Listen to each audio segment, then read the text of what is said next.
मैं कैसे तेरा साथ छोड़ सकता हूँ, मैं कैसे तेरा साथ छोड़ सकता हूँ। जब संसार तेरा साथ छोड़ेगा तो मैं तेरा साथ दूंगा, और जब तक तू संसार के साथ रहेगा मैं तुझसे अलग रहूंगा। हम संसार के साथ हैं, हम संसार से जोड़ना चाहते हैं, संसार के व्यवहार को तोड़ना नहीं चाहते हैं। अब जब तक आप संसारिक व्यवहार को आप नहीं तोड़ेंगे तब तक आप भगवान से जोड़ नहीं सकते हैं सज्जनों, तब तक आप जोड़ नहीं सकते हैं। भगवान ने कहा कि जगन्नाथ तुम्हें क्या चाहिए, क्या चाहिए? जगन्नाथ जी ने कहा कि मुझे कुछ नहीं चाहिए। जगन्नाथ भक्त ने कहा कि मुझे कुछ भी नहीं चाहिए। बोले कुछ नहीं चाहिए? बार बार कहा कि तुम मांग लो मांग लो मांग लो। बोले प्रभु मुझे कुछ नहीं चाहिए। जब बार बार उन्होंने भगवान श्री कृष्ण ने कहा कि कुछ मांगो मांगो मांगो, तब जगन्नाथ दास बाबा जी महाराज ने कहा कि अगर देना ही चाहते हो तो मुझे इतना दीजिए। बोले क्या? जो सबसे आपके जो सबसे प्रिय वस्तु है वो हमें दीजिए। आपका जो सबसे प्रिय वस्तु है, मेरे मन में कोई इच्छा नहीं, कोई कामना नहीं है, आपकी जो सबसे प्रिय वस्तु है वो हमें दीजिए। भगवान भक्तमाल में कथा आती है कि भगवान 5 मिनट तक आंख बंद करके खड़े रहे जगन्नाथ दास बाबा जी महाराज के पास में। भगवान सोचने में विवश हो गए कि मेरे प्रिय वस्तु क्या है, सबसे प्रिय वस्तु क्या है। तो ठाकुर जी ने सोचा कि सबसे प्रिय वस्तु तो केवल मेरा एक है, वे राधा है। राधा है मेरे प्रिय वस्तु, मेरा प्रिय धन जो है राधा है। अति गोपन से मैं अपने हृदय पटल में छिपा के रखता हूं, कहीं राधा मुझसे अलग ना हो जाए। सबसे भय राधा है कि राधा मुझसे अलग ना हो जाए। भगवान श्याम सुंदर जब वृंदावन से मथुरा जा रहे थे तब राधा रानी के पास जब विदाई लेने के लिए आए, उस समय राधा रानी श्याम सुंदर को विदाई की अनुमति नहीं दे रही थी। तो श्याम सुंदर रो पड़े, चरण पकड़ लिए, हे स्वामिनी जी, ही स्वामिनी सी राधे, तुम नाराज मत हो।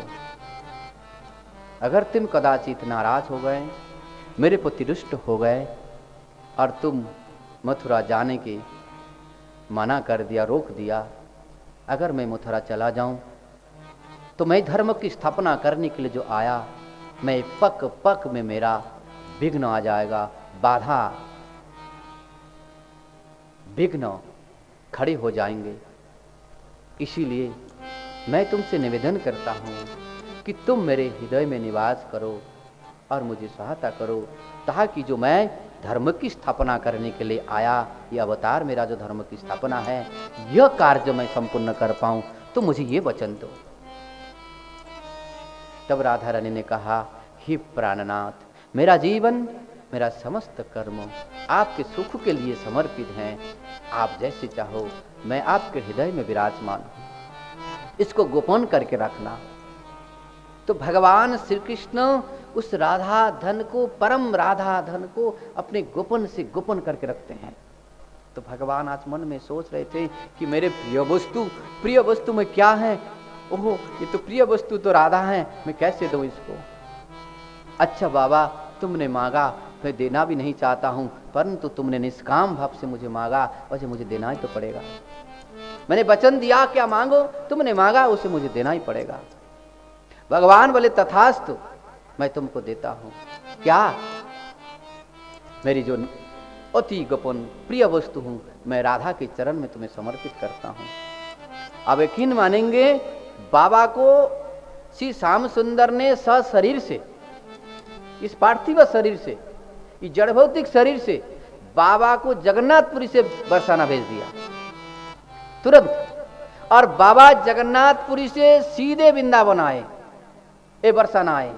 और बरसाना आए और बरसाना में आकर के जो सांकरी खोर जहां पे हैं, उस सांकरी खोर के पास में बाबा बैठकर किस राधा रानी को चिंतन कर रहे थे और राधा रानी और अष्ट सखियों के साथ में आकर के प्रकट हो गए और प्रकट होकर के श्री बाबा जगन्नाथ दास जी कहते हैं कि आओ सखी अलवेली सखी तुम आ जाओ, तुम मेरे आज से निकुंज सेवा की अधिकारी तुम बन गए हो, क्योंकि श्याम सुंदर ने तुमने वचन दिया है और तुम आओ अलवेली सखी, तुम मेरी सेवा में युक्त हो जाओ। अगर भक्त तो कहने का अभिप्राय है सज्जनों, आदि बाबा के समाधि मंदिर विराजमान है, कहने का अभिप्राय है आपके मन में ऐसा निष्काम भाव पैदा होगा, ऐसा निष्काम प्रेम पैदा होगा, तभी ये संभव है, अन्यथा संभव नहीं है। केवल एक ही, अगर गोविंद प्रसन्न हो जाए, तस्मिन् प्रसन्न किमहं परन्नम किम दुर्लभम ताविरलम लवात्मा भी अनन्न दिष्टया। अगर गोविंद प्रसन्न हो जाए तो संसार सभी लोग प्रसन्न हो जाते हैं। इसलिए अगर प्रसन्न करना है तो गोविंद को प्रसन्न करिए। और एक बात बताऊं, अगर गोविंद को प्रसन्न करने के लिए, गोविंद को प्रिया प्रीतम को प्रसन्न करने के लिए निष्काम प्लेटफॉर्म में आना ही पड़ेगा पड़ेगा पड़ेगा। समस्त प्रकार कामना को, दैहिक भौतिक समस्त प्रकार कामना को तिलांजलि दे करके प्रिया प्रीतम के चरण में अपने आप को जो समर्पित करते हैं, वही प्रिया प्रीतम के श्री समाज के लाडले बन जाते हैं, वही उनके नित्य दासी के रूप में उसको गिने जाते हैं, वही उनके सहचरी के रूप में गिने जाते हैं, वही उनके भक्त के रूप में गिने जाते हैं। ये है शुद्धा भक्ति। तो कपिल देव भगवान बोल रहे हैं शुद्धा रति भक्ति अनुक्रमिष्यति। एक शब्द को लेकर मैंने 2 घंटा बतलाया कि यह श्रद्धा है, यह भक्ति है, ये भक्ति का परिणाम। तब भगवान अपने भगवत्ता को छोड़ करके, अपने भगवत्ता को छोड़ करके, संपूर्ण भगवत्ता को छोड़ करके उस भक्त के अधीन हो जाते हैं, हाथ की खिलौना बन जाते हैं। तब भक्त भगवान को नचाते हैं, भगवान भक्त को नहीं नचाते हैं। तब क्या है, भक्त भगवान को नचाते हैं। इसीलिए सिराज खान जी ने कहा ताही ओहिर की छोहरिया छुचिया भरी छाछ पे नाच नचावे, छुचिया भरी छाछ पे नाच नचावे। चुल्लवर छाछ में श्याम सुंदर को नचाते रहें ये ब्रज गोपियां, क्योंकि ये प्रेम की कसौटी है, ये प्रेम की महान भाव है। ये प्रेम में इतना शक्ति है सज्जनों, मैं बार बार एक चीज को कहता हूं कि ये प्रेम में इतना शक्ति है, इतना ताकत है, इतना ऊर्जा है, ना तो ज्ञान में है, ना तो कर्म में है, ना और किसी विधि मार्ग में है। ये ब्रज भक्ति की जो प्रेम भक्ति है, इस प्रेमा भक्ति में इतना ताकत है, इतनी भक्ति, इतनी ताकत है, इतना ऊर्जा है कि भगवान अपने भक्त को, भक्त के चरण में दासत्व स्वीकार कर लेते हैं, दास बन जाते हैं, दास बन जाते हैं। ये भक्ति में इतनी ताकत है, इतनी ताकत है। इसलिए इस प्रेमा भक्ति यानी ब्रज भक्ति को आप लोग अपनाइए। इस ब्रज भक्ति से बढ़कर संसार में और कुछ नहीं है। उद्धव जी भी इस ब्रज भक्ति को प्राप्त करने के लिए भगवान श्री कृष्ण, देखिए इस ब्रज भक्ति केवल दे सकता है, केवल ब्रज गोपियां ही इस ब्रज भक्ति को प्रदान कर सकते हैं। या ब्रज भाव में, ब्रज गोपी के भाव में जो संत महापुरुष भजन कर रहा है, वे ही केवल इस भक्ति को दे सकता है, दूसरा कोई संत महापुरुष दे नहीं सकता है। देखिए मैं आपको प्रत्यक्ष रूप से बतला रहा हूं कि भगवान श्री कृष्ण के प्रिय सखा उद्धव जी, आप लोग जानते हैं भगवान श्री कृष्ण के प्रिय सखा उद्धव जी, भगवान चाहते हैं तो अपने प्रिय सखा उद्धव जी को वही मथुरा में ही प्रेम प्रदान कर देते, लेकिन श्री उद्धव जी को भगवान श्री कृष्ण ने गोपियों के पास में भेजा। क्यों भेजा ना, गोपी जो है, गोपियां जो थी वो प्रेम की ध्वजा है, वो प्रेम की ध्वजा है। इसीलिए एक रसिक के पास, एक प्रेमी और जो रसिक संत महापुरुष हैं उनके पास में आने से तभी आपको प्रेम प्राप्त हो सकता है, वही केवल आपको प्रेम दे सकता है, दूसरा कोई दे नहीं सकता है। किसी ज्ञानी के पास आप चले जाएंगे और आप प्रेम की अपेक्षा करेंगे, ये कदाचित संभव नहीं है। किसी कर्मी के पास में आप चले जाएंगे, आप प्रेम की अपेक्षा रखेंगे, ये कदाचित संभव नहीं है। जो प्रेमी है, जो इस रस को जो आस्वादन करता है, जो इस रस को पीता है, जिस रस में वो जो सरावर हो रहा है, जो इस रस में लबालब हो रहा है, जो इस रस को आराधना करते हैं, जो उपासना करते हैं, वही संत महापुरुष आपको इस रस का आस्वादन करा सकते हैं, अनुभव करा सकते हैं, इस रस के रसिक आपको बना सकते हैं, इस रस के अनुभव आपको करा सकते हैं। इसीलिए यह जो ब्रज भाव है, जो राधा कृष्ण संकीर्तन मंडल नाम रखा कि राधा कृष्ण, यह जो राधा कृष्ण की उपासना है केवल ब्रजमंडल में ही, केवल ब्रजमंडल में ही, केवल ब्रजमंडल में ही। और इस राधा कृष्ण की उपासना केवल जो ब्रजमंडल में श्री राधा गोविंद के जो रसिक महापुरुष हैं वही केवल उसका अधिकारी हैं, केवल दे सकते हैं, दूसरा कोई दे नहीं सकता। बखान भाले को कितना भी कर लें, लेकिन देने का अधिकार केवल उन्हीं में है, उन्हीं के हैं जो इस रस का आस्वादन करता है। रसगुल्ला की केवल गुण वर्णन करने से रसगुल्ला का आस्वादन नहीं होता है सज्जनों। रसमलाई की गुण वर्णन करने से रसमलाई का आस्वादन नहीं होता है सज्जनों, उसको स्वयं खाना पड़ेगा। इसीलिए चाहे कितना बड़े बड़े महापुरुष उस रस को आस्वादन करे, वर्णन करे, बखान करें, अगर जब तक उस रस में वो आस्वादन नहीं करता है, उसका अनुभव नहीं करता, उसके भजन साधन नहीं करता है, तब तक आपको रस को आस्वादन नहीं करा सकते हैं। अगर मान लो कोई रामानंदी संप्रदाय से बहुत उच्च कोटि के संत, बहुत बड़े विद्वान हैं और इस गोपी रस की आस्वादन की, गोपी भाव की आस्वादन के प्रवचन करके आपको सुना रहे हैं, अगर आप उन प्रवचन सुनेंगे ज्यादा कोई आपको लाभ नहीं मिलेगा। क्यों नहीं लाभ मिलेगा? वे खुद ही इस रस को आस्वादन नहीं करते हैं, वो केवल कथा सुना रहे हैं। अगर मानो कोई सन्यासी महापुरुष भागवत करके गोपी भाव के विषय में बहुत सुंदर बखान कर रहे हैं, बहुत ही सुंदर बखान कर रहे हैं, आप उनकी कथा श्रवण करेंगे, लेकिन आपको ज्यादा विशेष लाभ नहीं मिलेगा। क्यों नहीं मिलेगा? कि वो स्वयं उस रस को आस्वादन नहीं कर रहा है, बल्कि वो रस की कथा को वर्णन कर रहे हैं, उसका रस की उपासना वो नहीं कर रहे हैं। इसलिए यह उपासना की केवल विधि यह है कि जो खुद स्वयं ही इस रस को आस्वादन करते हैं, इसका उपासना करते हैं, वे दूसरे को इस उपासना की मार्ग को बतला सकते हैं, उसके अनुभव करा सकते हैं, उसका रस को आस्वादन करा सकते हैं। और यह रस भूमि है वृंदावन, और वृंदावन से अधिक जो है वह बरसाना धाम, यह रस की भूमि है। यहाँ एक रस निधि विश्वानंदिनी विराजमान है, उनके आश्रय लेकर के, क्योंकि यह रस का निधि राधा रानी है, इनके आश्रय लेकर के, उनके रसिक महापुरुष के आश्रय लेकर के जो कोई इस उपासना में कदम रखते हैं, उन्हीं को इस रस का प्राप्त होता है, उन्हीं को इस रस का आस्वादन होता है, उन्हीं को इस रस का अनुभव होता है। अन्य दूसरे किसी को कभी कदाचित सपने में भी इस रस का आस्वादन नहीं होगा। बोलो वृंदावन बिहारी लाल की जय। इसी प्रकार से कपिल देव भगवान ने यह दिव्य रस का आस्वादन के विषय में बतलाया है। आगे चल के सुखदेव जी महाराज अपने परीक्षित महाराज को कथा सुनाते हैं। श्री सुखदेव जी महाराज कहते हैं कि राजन, एक समय की बात है, भगवान श्री शंकर जी अपने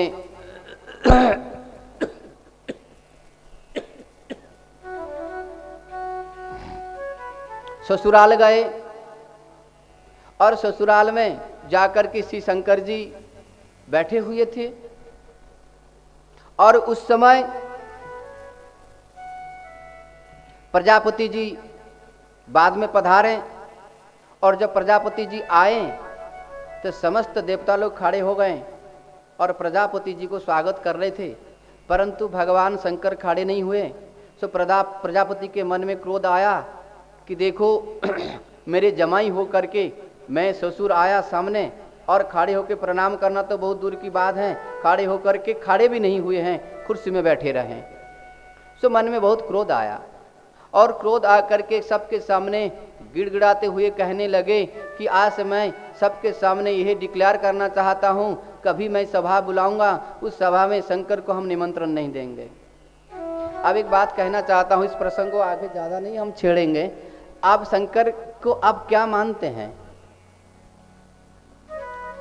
शंकर जी महान भक्त हैं, भगवान के बहुत रसिक भक्त हैं शंकर जी, वैष्णवा नाम जथा शंभु। अगर शंकर जी को आप निष्काम भाव से इनकी आराधना करेंगे और शंकर जी के चरण में आप ये मांगेंगे कि मुझे कुछ नहीं चाहिए, प्रिया प्रीतम के चरण में अनन्य भक्ति दे दीजिए, तो शंकर भगवान अगर प्रसन्न हो जाए तो आपके साक्षात्कार प्रिया प्रीतम करा देंगे। शंकर भगवान आपको साक्षात्कार करा देंगे। भगवान परम वैष्णव है।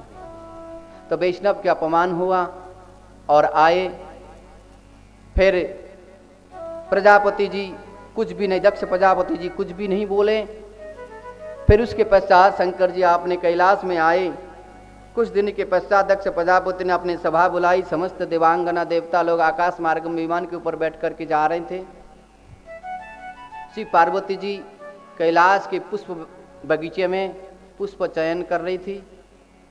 देवांगना ने कहा कि पार्वती जी, आपके पिताजी के वहाँ पर बहुत बड़ी सभा हो रही है, तो वो सभा में आप नहीं जाएंगे क्या?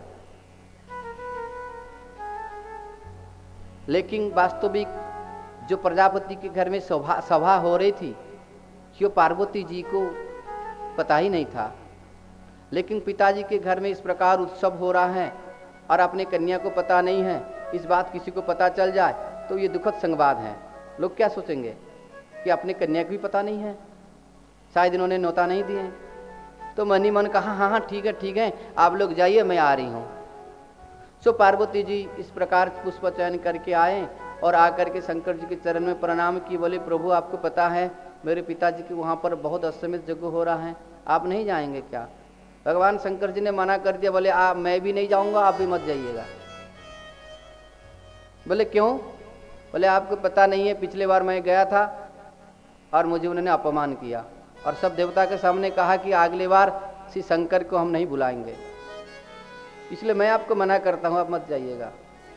लेकिन पार्वती जी ने कहा ऐसे कैसे हो सकता है, मैं अपने पिताजी के घर कैसे नहीं जाऊंगी। तो भगवान शंकर जी के आदेश को उल्लंघन कर किसी पार्वती जी चली गई, सती जी चली गई और जा करके अपने पिताजी के संग लड़ने लग गए। जैसे कन्या अपने पिताजी के संग लड़ती है ना, हमको ये चीज़ दीजिए, ये चीज़ दीजिए। सो सती जा करके अपने पिता दक्ष प्रजापति से लड़ने लग गई और लड़ते लड़ते मन में क्रोध हुआ। आपने आप अपने शरीर को उस अश्वमेध यज्ञ की कुंड में है, आपने आपको आहुति दे दी। इस बात को सुनते ही सभी देवता में हाहाकार मच गए और नारद जी भागे भागे भगवान शंकर जी के पास में आते हैं और भगवान शंकर जी के पास में आकर के कहते हैं, भोले बाबा, क्या आप केवल कैलाश में बैठ करके राम राम कृष्ण कृष्ण कृष्ण कृष्ण ही जप करेंगे? घर गृहस्थी की बात तो कुछ समझ लीजिए। बोले क्या हुआ? आपको पता है माता सती जी अपने शरीर को त्याग दिया। बोले कैसे? बोले आपने पिताजी के पास में जाके, दक्ष प्रजापति के पास में जाके अपने हवन कुंड में आपने आपको आहुति दे दी। और क्रोध आया भगवान शंकर जी को, और जैसे क्रोध आया तो अपने जटाओं से एक बाल को उखाड़ी और उखाड़ करके भूमि में पटक दिया। एक बहुत बड़ा वीरभद्र असुर पैदा हुआ। उनको कहा कि तुम जाओ दक्ष प्रजापति को मार डालो। तो भगवान शंकर की जटाएं और उससे वीरभद्र प्रकट हुए हैं। तो दक्ष गए और यज्ञशाला में जाकर के दक्ष प्रजापति को मार डाला।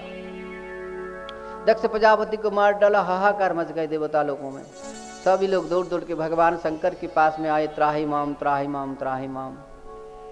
भगवान शंकर के एक नाम है आशुतोष है। आशुतोष का अभिप्राय है अल्प में अति जल्दी से जल्दी जो प्रसन्न हो जाते हैं, उनका नाम आशुतोष है।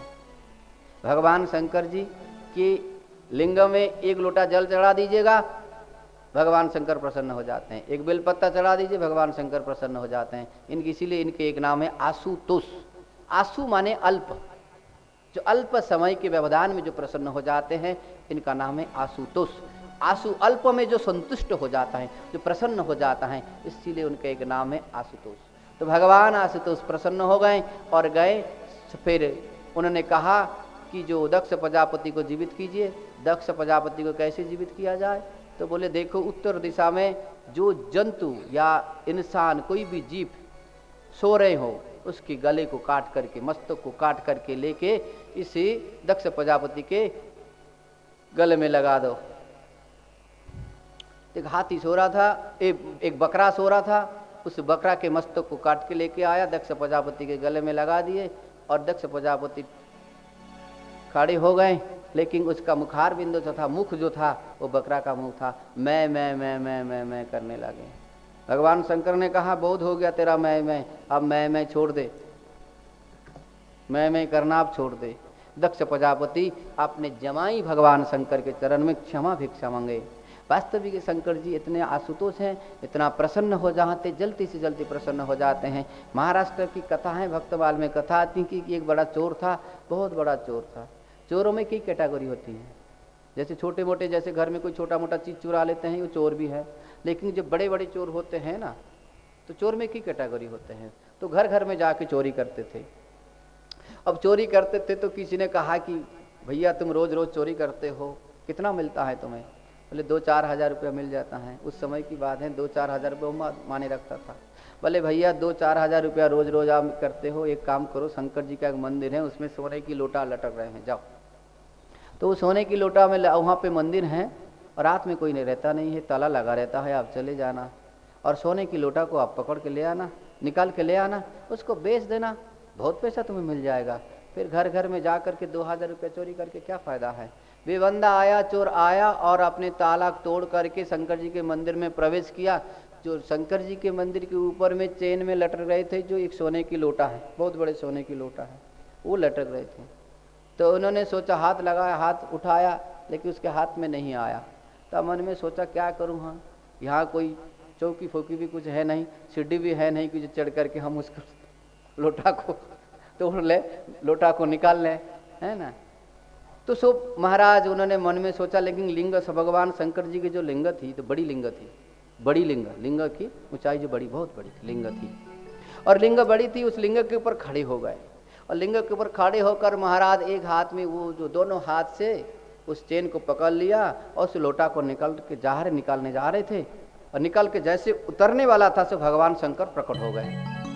जो भगवान शंकर जब प्रकट हो गए तो सो घबरा गया, एकदम भयभीत हो गया और भयभीत होकर कहने लगे, भैया आप कौन हैं। बोले अब घबराओ मत चोर, अब घबराओ मत। बोले क्यों।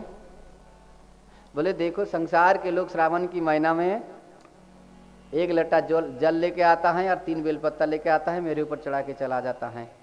अरे तुमने तो अपने आप को चढ़ा दिया, तुमने तो अपने आप को चढ़ा दिया है। मैं आप तुम्हारे ऊपर बहुत प्रसन्न हूँ, आप चिंता ना करो, ये सोने की लोटा भी ले जाओ। तो भगवान के दर्शन भी हो गया और सोने की लोटा भी उनको मिल गया। तो भगवान शंकर कितना आसुदेश, कितने ਮੌਜੂਦਾ ਹਾਲਾਤਾਂ ਤੇ ਨਜ਼ਰ ਮਾਰੀਏ ਤਾਂ ਇਨਸਾਨ ਤਰ੍ਹਾਂ-ਤਰ੍ਹਾਂ ਦੀਆਂ ਬਿਮਾਰੀਆਂ ਨਾਲ ਜੂਝ ਰਿਹਾ ਹੈ। ਇਨਸਾਨ ਬਿਮਾਰੀਆਂ ਤੋਂ ਛੁਟਕਾਰਾ ਪਾਉਣ ਲਈ ਤਰ੍ਹਾਂ-ਤਰ੍ਹਾਂ ਦੇ ਉਪਰਾਲੇ ਵੀ ਕਰਦਾ ਹੈ ਔਰ ਜਿਵੇਂ ਤੁਹਾਡੇ ਦੁੱਖਾਂ ਨੂੰ ਮੱਦੇਨਜ਼ਰ ਰੱਖਦੇ ਹੋਏ ਇਸ ਤੋਂ ਪਹਿਲਾਂ ਫੀਰ ਲੀਫ ਆਇਲ ਤਿਆਰ ਕੀਤਾ ਗਿਆ, ਜਿਸ ਦੁਆਰਾ 125 ਬਿਮਾਰੀਆਂ ਦਾ ਇਲਾਜ ਕੀਤਾ ਗਿਆ ਤੇ ਹੁਣ ਇੱਕ ਹੋਰ ਪ੍ਰੋਡਕਟ ਤੁਹਾਨੂੰ ਦੁੱਖਾਂ ਤੋਂ ਨਿਜਾਤ ਦਿਵਾਉਣ ਲਈ ਹਾਜ਼ਰ ਹੈ, ਫੀਰ ਲੀਫ ਪਾਵਰ, ਜਿਸ ਦੇ ਨਾਲ ਤਰ੍ਹਾਂ ਦੀਆਂ ਕਮਜ਼ੋਰੀਆਂ ਨੂੰ ਦੂਰ ਕੀਤਾ ਜਾ ਸਕਦਾ ਹੈ, ਜਿਵੇਂ ਮਰਦਾਨਾ ਕਮਜ਼ੋਰੀ, ਅੰਤੜੀਆਂ ਦੀ ਸੋਜਿਸ਼, ਪਿਸ਼ਾਬ ਵਿੱਚ ਜਲਣ, ਦਿਲ ਦੀ ਕਮਜ਼ੋਰੀ, ਖੂਨ ਦੀ ਕਮੀ ਅਤੇ ਦਿਮਾਗ ਨੂੰ ਤੇਜ਼ ਕਰਦਾ ਹੈ।